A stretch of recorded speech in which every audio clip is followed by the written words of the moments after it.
Senior सहाफ़ी और column निगार हमाद गजनवी ने कहा है कि इमरान खान को आइन की अलिफ की भी समझ नहीं, इन्हें वफाक की वाव का भी फहम नहीं। वो तो मर्जी का सिपसाला लगाने और इसके तवज्जुह से अगली दिहाई तक इक़्तिदार में रहने की हिरस में असाकिर से लड़ पड़े, और वो भी इस बूढ़े अंदाज में कि सारा सफ़र ही खोटा हो गया। 9 मई का इनकलाब इतना अहमकाना था कि कुछ घंटों में एक एक इंच करके ली गई सिविलियन स्पेस यकमुश्त लुटा दी गई। नतीजा ये है कि मुल्क में आईनी जदोजहद को ज़िक पहुंची है, और एक शख्स की अना, उसका तकब्बुर और मुंतकिमुल मिजाजी ने जमहूरी अबा के बखिए उधेड़ दिए। अपने कॉलम में हम्माद गजनवी कहते हैं कि जब नवाज शरीफ 1997 और 1999 के दौरान अपनी दूसरी हुकूमत कर रहे थे तो इनकी कोई मौसर सियासी मुखालफत मौजूद नहीं थी। पीपल्स पार्टी पंजाब में पसपा हो चुकी थी और कोई तीसरी बड़ी जमात सिरे से मौजूद नहीं थी।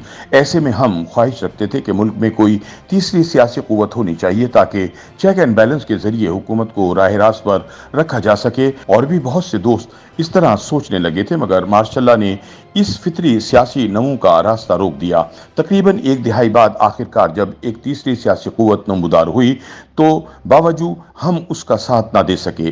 अंदाज़ा लगाइए कि हम जैसे लोग जो जमहूरियत के इस्तेहकाम के लिए तीसरी कुव्वत को ज़रूरी समझने लगे थे, वो इमरान खान का साथ नहीं दे सके। हम्माद गजनवी का कहना है कि जब तमाम सज्जादा नशीन इलेक्टेबल्स और असाकिर मिलकर नया पाकिस्तान बनाने निकले तो बात साफ हो गई। वो तबकात जो पुराने पाकिस्तान में सबसे ज़्यादा नवाजे गए थे, इन्हें नए निज़ाम की ख्वाहिश क्यों कर हो सकती थी। वो एक मज़ाहिका खेज कारवा था जिसमें नस्ल दर नस्ल गुम्बाज थे, जहाँ ने सियासत के आदि मुजरिम और सादा लो अफराद खुशू और खुजू से शामिल हुए, और हम जैसे जो तीसरी कुव्वत को पनपने देखना चाहते थे ये मंजर साइड लाइन से देखते रहे। अब आ जाइए पाकिस्तान के हवाले से हम लोगों के मरगूब तरीन ख्वाब की तरफ, यानी आइन की बालादस्ती का ख्वाब, वसाइल की मुनसिफाना तकसीम का ख्वाब, इंसाफ पर मबनी एक महज़िब माशरे का ख्वाब। और आइन के बालादस्त होने का मानी होता है अवाम और इसके मुंतखब नुमाइंदों की बालादस्ती। ये ख्वाब आज भी ख्वाब है। चिराग खैर और शरार शर 75 साल से आपस में लड़ रहे हैं। हम्माद गजनवी के मुताबिक इमरान खान का किरदार इस ज़मन में भी यादगार है।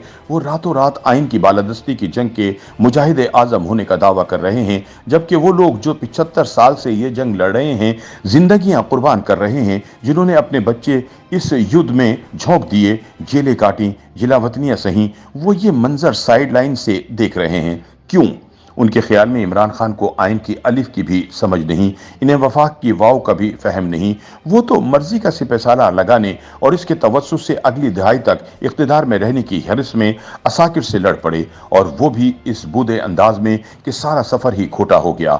नतीजा ये है कि मुल्क में आइनी जदोजहद को ज़िक पहुंची है, इंसानी हुकूक के महाज पर हम पिछड़ रहे हैं और फौजी अदालतों के हक में दलाइल दिए जा रहे हैं, और इमरान के फाश इज़्म से घबराए हुए लोग इन हरकत से सरफे नजर कर रहे हैं। ये असहाब कायल हैं कि कासिम का अब्बा फाशिस्ट है, जमहूरियत के लिए खतरा है, और इस अफरियत का फन इन्हें कुव्वतों को कुचलना चाहिए जिन्होंने इसे दूध पिलाया। बहरहाल इस सूरत हाल में आईनी बालादस्ती का नारा फीका पड़ गया है। ये बेहतरीन वक्त था सियासी कुव्वतों के इत्तेहाद के लिए, मगर हुआ इसके यकसर बरक्स। एक शख्स की अना, उसका तकब्बुर और मुंतकिमुल मिजाजी ने जमहूरी अबा के बखिए उधेड़ दिए। सियासत नफरत का व्यापार नहीं हुआ करती। सियासत मर जाओ या मार दो का नाम नहीं है। यूं तो सियासतदान आपस में हरीफ होते हैं, लेकिन दर हकीकत सिर्फ सियासतदान ही सियासतदानों के हलीफ होते हैं। इतनी सादा सी बात इमरान खान को समझ में नहीं आ सकी। बहरहाल कभी बददम पड़ जाता है, कभी चमक उठता है, लेकिन हमारा ख्वाब एक ही है, जमहूर की फतह का ख्वाब। YouTube पर गूगली न्यूज देखने के लिए youtube.com की सर्च बार में गूगली न्यूज टीवी टाइप करें। गूगली न्यूज के पेज पर सुर्ख रंग के सब्सक्रिप्शन वाले बटन पर क्लिक करना ना भूलिए। YouTube पेज पर अपलोड होने वाली वीडियोस से बाखबर रहने के लिए बेल आइकन पर क्लिक कीजिए। आपको हर नई वीडियो के बारे में नोटिफिकेशन मौसूल हो जाएगा।